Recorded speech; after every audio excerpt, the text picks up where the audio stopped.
everyone, and welcome to Love, Light, and Healing with Colette Lopain Capella. I'm Colette Lopain Capella, a licensed mental health counselor with a group private practice in Westchester, New York, as well as virtually all online. I am so excited to continue to be able to do this show and now be able to have guests that aren't local because we are doing it all virtually and all online. I am so excited about today's guest. Personally, I've been following her for probably over a year now, and she shows up so authentically, so honest, so raw with motherhood in a way that is just, I cannot help but appreciate it, and validates my experiences as a mother, and I'm sure so many others. And it is appreciated more than I can even say to you today. So I am so excited to have you on today's episode and today's show. We're going to have a conversation. A lot of times I love this, that we kind of just share some healthy knowledge and information that like just flows out. And then I'll ask you now, when you introduce yourself, to also share like your website and where people can get in contact with you, and as well at the end. So my guest today is Erin. And by the way, I'm not going to butcher your last name, Bahadur. You got it. Nice. Erin, welcome to today's episode. Please tell everybody a little bit about you. Introduce yourself. Hello. My name is Erin Bahadur. I have a website and mainly an Instagram account. I'm mostly on that for social media wise, called Erin's Inside Job. And so it started in 2013. I was in recovery for drugs and alcohol, and I decided that like I wanted to kind of tell my story and work on breaking the stigma around that, because I felt like it may have changed some now with the prevalence of things, how they're going in the country, but I felt like the image that we had of an addict was like not me. So I wanted to let people know that the disease doesn't discriminate, and that it can really affect anybody. And so I started talking about that. I started talking about kind of like healthy living. And I became a personal trainer because I wanted to also kind of bring in my experiences with that as well. Like I had a lot of disordered eating issues, exercise issues in the past, and like all of this kind of through all the work that I put in through recovery. I wanted to just kind of help people like exercise to feel good about themselves and not necessarily like for the aesthetic reason. And so I would write about that some. And then it really just kind of shifted more into general like mental health, advocacy, because I have depression and anxiety, and I just wanted to like just talk about it, just like be vocal and let people know that like it's not something to be ashamed of. My biggest thing is that I don't want people to feel like they're alone. I think that was a big reason why I started using drugs and drinking, and a big reason why it continued, because I felt so alone. I felt like I couldn't talk to anybody about it. And so for all these things, I just kind of wanted to just like pull back the blanket or something, just like get it out in the open, because I think that we all struggle with a lot more than we know, than others know. So yeah, that's my like main thing in not wanting people to feel alone. And then 3 years ago, I had my son, and since then I've also had a daughter. So I have two kids. I have two toddlers. We have one who's 3 and one who's going to be 2 in December. So it's a real party over here. And I found that like that changed me in ways that I didn't expect. And so just going from that point of getting into recovery and working on myself from there, I just wanted to like be honest and real about everything, kind of, because I think that was something that kept me stuck for a long time, was just lying to others, lying to myself. And And it's so much easier when you just don't do that and you just tell the truth about things. Great. I know. So that's just kind of what I'm doing. And just talking about like my experiences and starting those conversations with people. As you were talking, I was thinking about like Carl Jung's work, who does like this skeletons in the closet sort of concept of hearing, and a lot of us, right, we all have skeletons in our closet. We all have like a dark side, or we all have things that maybe we're not proud of or ashamed of or guilty or disappointed in, and we all have them. That's the thing. Right. And right. so when we bring them out, right, it's like, oh my God, I'm not alone in that. Like the validation that someone gets when someone says, hey, this is my experience. And then the validation you get, right, that freedom, that liberation, right. to share your story, has so many other people say, oh my God, that's what's happening with me. Oh my God. I mean, I think recently you posted something about potty training. I was like, oh, that's me right now. I'm not alone in this. Thank you, God. Yeah. That's going to start on Friday. So starting on Monday. So we will check in. There we go. But I appreciate more than you know your vulnerability, because it takes a vulnerable piece of yourself to expose yourself, right? And then for everyone else to be like, oh my God, I'm not alone in this. Like, I think what has made it easier is that like my life exploded in my face, and then like basically everyone saw like what I had done and like what I was going through, and there was like no denying or like covering it up. I was arrested. I ended up spending 9 months in jail, and like after that it's kind of like, well, there can't really be much after this that's hard to talk about, you know what I mean? So it's like it was kind of forced upon me, and everything was like, I felt like my world was over and everything was ruined. But I think it honestly just like was the catalyst to doing all of this stuff that I'm doing now. And I think I got the hardest part out of the way first, which makes the rest of this kind of like a little bit easier. Yeah, I feel like it's like you're able to tell your story, and so many people can connect to that story, right? And that's like sometimes the hardest part is going through that, right? That blow up, and then sharing it and putting yourself out there. I feel like it's almost like shedding like pieces and weight of yourself that probably felt so heavy with the secrets. And yeah, for sure. And I was it took me a while to even, because I started off my site as just like the healthy living kind of stuff, and I didn't make any mention of that yet. And it took me a while until I finally like wrote it all out and put it up there. And because I was still worried about like work, because I was like, well, what will my work do? And will maybe, even though I was like still in recovery, I'm like, am I gonna get in trouble?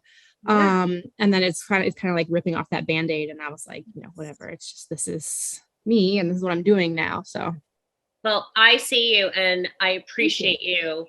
Thank and you. I'm sure so many other people do as well. So thank you for showing up authentically, because it is so validating for my experience, and I'm sure so many others as well. Oh, good. Thank you. Yeah. Next question. So talk to me. What are you most passionate about?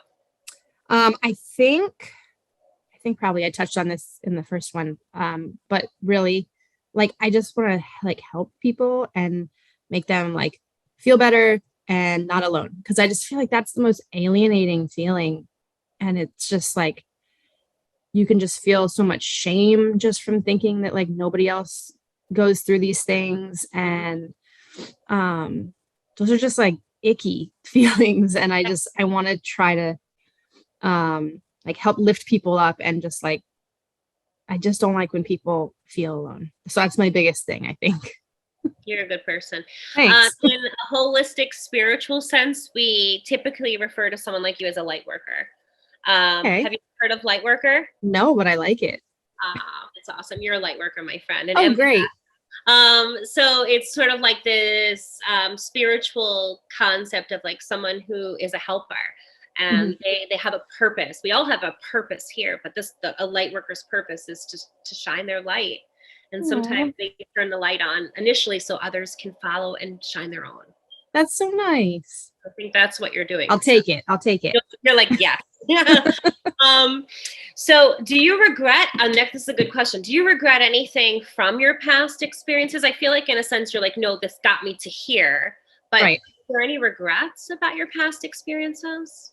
I think that not really, because like you said, it's like once you're through them, like once you've gotten through and you've changed and like worked on yourself, then you're able to like look back and see like everything that you've done and see the improvements that you've made. And so I think obviously if you would ask me that like right after I got arrested or something, I'd be like, yeah. Yeah. But like hindsight is like 2020, and I'm like, none of this would have been possible. I wouldn't have met my husband. I wouldn't have my kids. I wouldn't like be where I am today without all of that happening. So I think maybe I needed to go through that kind of explosion to rebuild and to kind of grow and learn how to better myself. And I feel like the most interesting people are those who have gone through challenges or struggles, or because you can see like how they've gotten through it, what they've done, and it just makes a person more like unique and interesting. I feel like if you just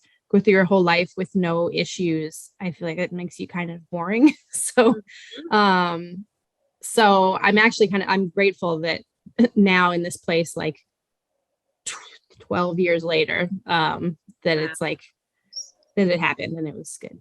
Yeah.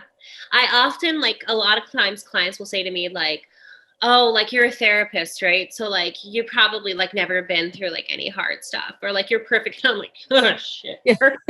Okay. Right. Okay. Right. But most of the time, and I think that's kind of sometimes their persona, like, oh, a therapist has it all together and this and that. And they don't. Yeah. Most, I think it's like 80% or something. I read this study once that was really interesting, have been through some really difficult stuff. And that's why they're so beneficial and helpful to their clients, because Yeah. That they makes get sense. it. Right? Yeah. Like, And I think another thing that that happened was that it gave me like even more empathy, because yes. I'm like able to, I'm like, oh well, I went through this, other people might be going through this, whereas if I have had no experience with it, it doesn't even cross my mind that like someone else might be going through it, Yeah. kind of thing. So I think that helped a lot. Yeah. We're all humans, and we're all perfectly imperfect, just showing up. All Yeah. of us. Love that. Okay. So I want to ask you, I'm going to go a little bit, well, not a Yeah. different direction or shift, but Go for it. so you had mentioned before that, initially, your website started off as one thing, and then it kind of evolved, and now you had kids. Yeah. And so my next question is, after having children, you shifted to writing about motherhood, right? Mhm. And that was more of the highlight. Do you find that resonated with your followers? I mean, it did with me. Yeah. Yeah. Well, Yeah. So yes, because so originally what it was is I had my site, and my Instagram was primarily like pictures of food, because I do photography and I love taking pictures of food and I love eating food, and I kind of tie them together in that like you can still live like a healthy life and enjoy pizza and like burgers and mhm. whatever. And so that's how I kind of tie the two together. And then after I had my son, I shared that experience, and I started talking about it more, and just the messages that I got and the responses were just so much more like real, like there's only so much you can comment on, like that hot dog looked really good, so it was like, I heard from like so many more people, and then I felt like the things that I shared or I wrote about would get shared Yeah. more often, and then more people would see them. And so I definitely felt like I had more of a connection with people after Mhm. that, because I don't know, I just like wrote what I was feeling. And I think if like all of these experiences have taught me anything, it's that even if I haven't heard somebody talk about something, I'm positive that there's at least one other person in the world who has gone through it, Yeah. just based on everything else that I've shared, and have had people be like, yes, I understand this. So I think the first big thing I did was before I even had him, and I was pregnant, and I was like, I'm terrified of having a child, because I like never like physically having a child. I had never seen that. It's always like you go and like on social media and they're like pregnant and they're like, oh, I'm at the hospital. And then the next picture is like the smiling picture with the baby. And I'm like, what happens in between there? Like that's terrifying to me. So like, Yeah. I like we went did our hospital walkthrough, and then I was like, okay, I'll feel better. And I like started crying because I was like, oh, this is like real. And I don't know, like I wasn't even planning on doing anything naturally. I was gonna, do an epidural and everything. And still I was like, I don't understand how this baby comes out. So I was right there with you. It's so crazy. And I just never saw people talk about that. So then I was like, I don't like want to do this. So everything worked out fine. Actually, both of my deliveries were crazy and wild, but everybody survived, so that's good. But yeah, I just would write about obstacles as they came up, or like feelings that I was having, because I was like, I know that I'm not the only person to go through this. And I think that resonated with a lot of people. Oh my God. Yeah, definitely. I was right there with you before. So my oldest is turning 3 in September, in 2 weeks. Nice. My little guy's 18 months. And I'll never forget, like before I had him, I called one of my friends. She's like a friend / colleague. I wrote a book with her, and she's very, very, very spiritual. So I was like, she's got to give me something good here. Like I really need something. And I called her and I was like, I can't do this. And she was like, what? And I was like, this was a really bad idea. Like, who thought it was a good idea for me to have a baby? Like, I can't give birth. I'm terrified. What's going to happen? Right. Like, I don't even know how to change a diaper, feed a baby. And I was like freaking out. And I was like giving birth in like a week. And she was like, oh. And I was like, so like, what do I do? Like, how does this work? And she's like, and I'm asking her all these questions, and I'm hoping she's going to have like this guru light of like, oh, like I got you. And she was like, you'll figure it out. Like, trust me. And I was like, what? That's all you got for me? And she was like, Colette, every single one of us has been in the same place that you're in right now. We were terrified and had no freaking idea what to do. And we figured it out. Right. Just like your mother did. She's like, so you're going to be okay. And I was like, okay. That wasn't like the enlightening, like sort of response I thought you were going to give me, but I needed that. Yeah.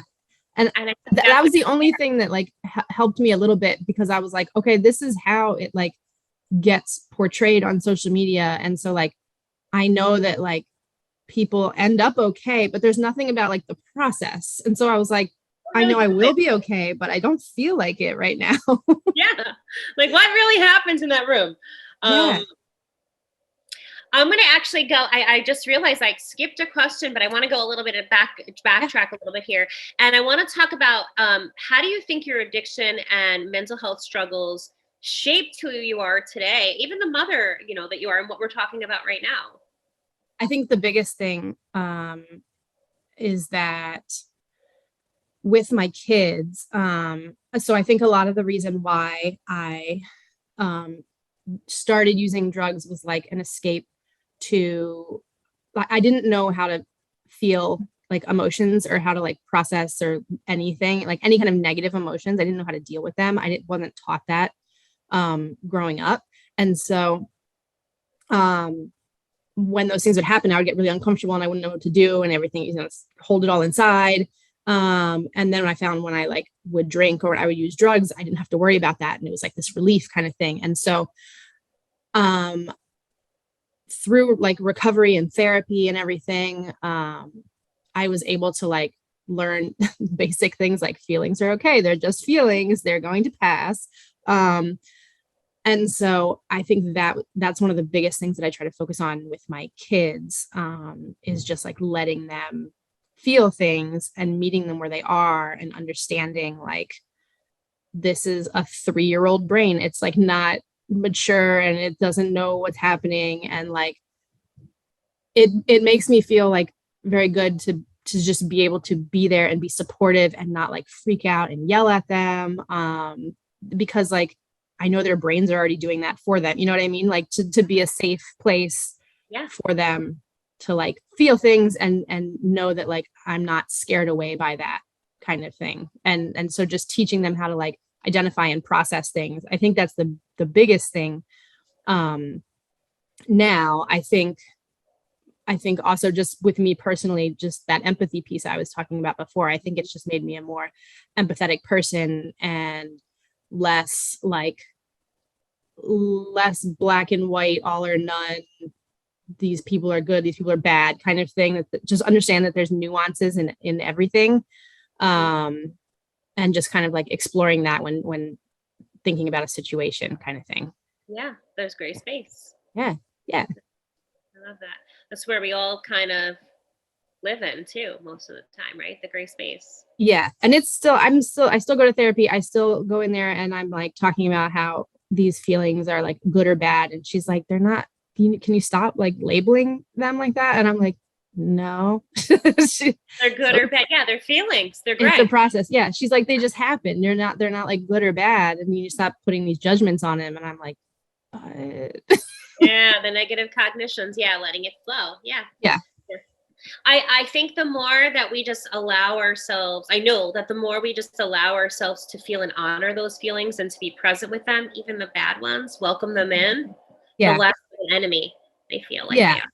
Yeah. And it's still something that like I have to work on, which is crazy. But so I'm hopefully my kids will be better at it than I am. But yeah, you're giving them a safe space for that. Yeah, that's really what I want for them. So that's everything. My last and final question is, what is in store for you next? Like what do you have planned next, Erin? I don't really have any, I don't have any grand plans now yet. So I think what I was trying to get back into doing more photography stuff earlier in the year. And then it's like with the kids, so I do some work on Instagram and the blog stuff and raising the kids. And even though they go to daycare like 3 days a week, I was like, it was too much. It was like me trying to like ramp up this business while I still have these like 2 small kids. And these are the years that I really want to focus on like being with them. And so we decided, like my husband and I talked about it, and I decided to kind of like take a step back. I'll do it like here and there as a hobby kind of thing, but not trying to like make a huge thing out of it for right now, for maybe like the next year or 2. And so I had wanted to, this year was thinking about publishing like a book of poetry, like motherhood poetry stuff. And I have a bunch of things on that, but I think I might have to push that off for like another year or 2. Cause I get all these ideas and then I'm like, yeah, I'm going to do this and this and this. And then I'm like, maybe I should just love my kids right now. So yeah. So it's, it's finding that balance of like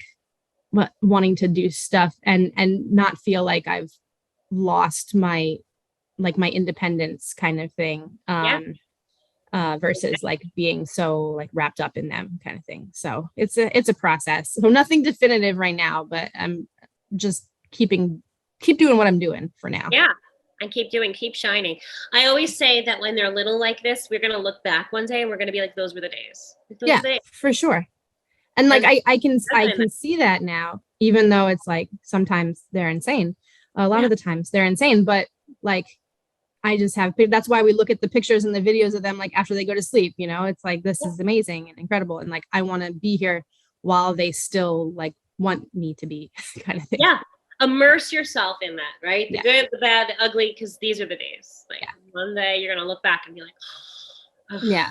I'm going for sure. And enjoy every second. Well, thank you so much for being a part of today's episode. Thank you. It was great. Amazing. And to our audience, can you let them know again where they can contact you? So my blog is erinsinsidejob.com, and then my Instagram is the same thing, Erin's Inside Job, and I'm on there like all the time, so I'm open to like chatting and whatever. So awesome. Thank you so much for coming on today. It was truly a pleasure. I'm going to keep following you on Instagram and validating my experience as well as others. And you be well, my friend. Until next time, love and light. You too. Thank you. Thank you.